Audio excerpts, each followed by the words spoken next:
Salah satu pertanyaan yang paling sering muncul adalah, kalau mau melamar jadi penulis adaptasi webtoon, portofolionya harus seperti apa? Saat melamar, aku menyiapkan 2 dokumen utama, yaitu CV dan portofolio. CV berisi informasi dasar seperti nama, kontak, email, pendidikan, serta pengalaman kerja. Kalau pengalaman kerjamu sudah cukup banyak, pilih saja yang paling relevan dengan posisi yang dilamar.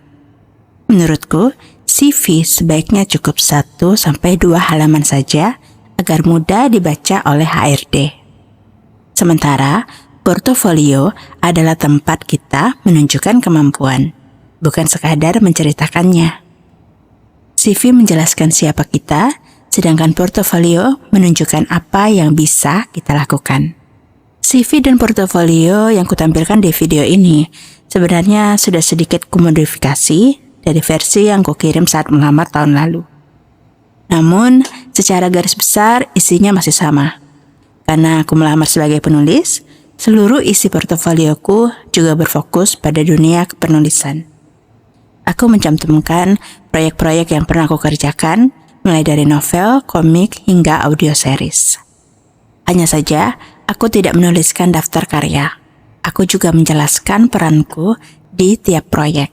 Misalnya, ketika mengerjakan komik Virgo and Sparkling's Movie Companion, aku tidak hanya menulis bahwa aku menjadi penulis adaptasi, tapi aku menjelaskan bahwa tugasku adalah mengadaptasi naskah film menjadi naskah komik. Alurnya, aku mempelajari naskah filmnya terlebih dahulu, lalu menentukan bagian mana yang paling menarik untuk diangkat menjadi komik. Tujuannya bukan menyalin cerita film, tetapi menciptakan komik yang memiliki nilai atau value tersendiri. Pembaca yang sudah menonton film tetap akan mendapatkan pengalaman baru, sementara pembaca yang belum menonton tetap bisa menikmati cerita di komik. Di portofolio juga, aku menunjukkan proses berpikirku. Aku jelaskan bagaimana aku memecah naskah film menjadi struktur komik, bagaimana menyusun konsep adaptasinya, hingga memberikan contoh hasil naskah yang kutulis sekitar 1-2 halaman. Menurutku, justru bagian seperti ini yang lebih menarik bagi user atau HRD dibandingkan sekadar melihat daftar proyek.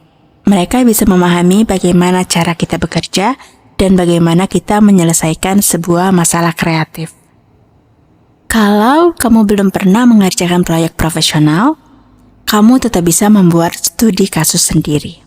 Misalnya, ambil satu bab dari novel favoritmu atau bahkan novel yang kamu tulis sendiri. Lalu coba adaptasi menjadi naskah komik. Dengan begitu, kamu tetap bisa menunjukkan kemampuanmu dalam mengubah sebuah cerita menjadi format visual. Meskipun proyek tersebut mungkin belum pernah diterbitkan. Yang dinilai bukan hanya hasil akhir, tetapi cara berpikirmu dalam proses adaptasi. Kalau bicara soal format naskah komik, termasuk webtoon ya, sebenarnya tidak ada satu standar yang benar-benar baku. Ada editor atau ilustrator yang menyukai naskah dengan pembagian panel yang sangat detail, lengkap dengan deskripsi visual dan dialog di setiap panel.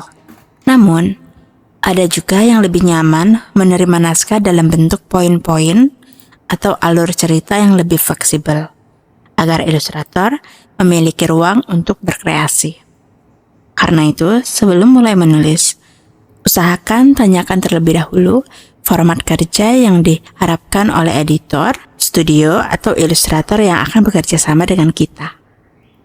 Salah satu hal penting lainnya adalah memperhatikan kualitas dokumen yang dikirim. Aku memastikan CV dan portofolioku rapi, mudah dibaca, bebas dari kesalahan penulisan, dan informatif.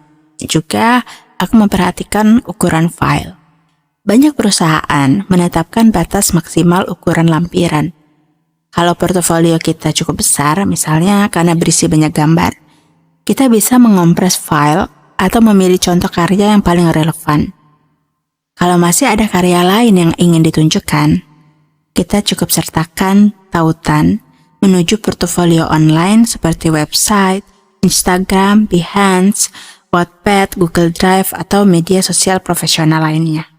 Tujuan portofolio bukan menunjukkan semua hal yang pernah kita kerjakan, melainkan menunjukkan karya-karya terbaik yang paling relevan dengan posisi yang kita lamar. Satu tips juga dariku, jangan lupa memperhatikan cara mengirim lamaran. Jika perusahaan meminta kita melamar melalui email, kirimlah email dengan menyertakan cover letter atau surat pengantar singkat di body email. Perkenalkan diri, sebutkan posisi yang dilamar, jelaskan secara singkat mengapa kamu tertarik dengan posisi tersebut. Lalu pastikan bahwa CV dan portofoliomu terlampir. Kalau cover letter tidak perlu terlalu panjang karena tujuannya memberikan kesan pertama yang profesional dan memudahkan HRD memahami siapa kamu bahkan sebelum membuka lampiran. Dan sebelum menekan tombol send di email, biasakan melakukan pengecekan terakhir. Jangan sampai di dalam email kita menulis CV dan portofolio terlampir, tapi ternyata lupa mengunggah salah satu dari mereka atau bahkan keduanya. Aku biasanya mengecek kembali beberapa hal, seperti nama file sudah rapi dan profesional, misalnya CV, nama lengkap kita, portofolio, nama lengkap kita.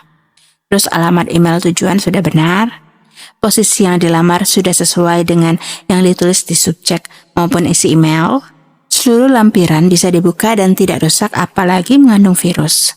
Lalu ukuran file masih sesuai dengan ketentuan perusahaan. Kesan profesional sebaiknya dibangun dari sejak awal kita melamar. Sebelum HRD atau user melihat portofolio, mereka akan melihat cara kita berkomunikasi dengan email. Dan pada saat itulah aku ingin menunjukkan kesan bahwa aku orang yang rapi, teliti, dan memperhatikan detail sebelum mereka lanjut membaca CV dan portofolioku. Saya Nabila, dan ini adalah Behind the Webtoon. Sampai ketemu di episode berikutnya.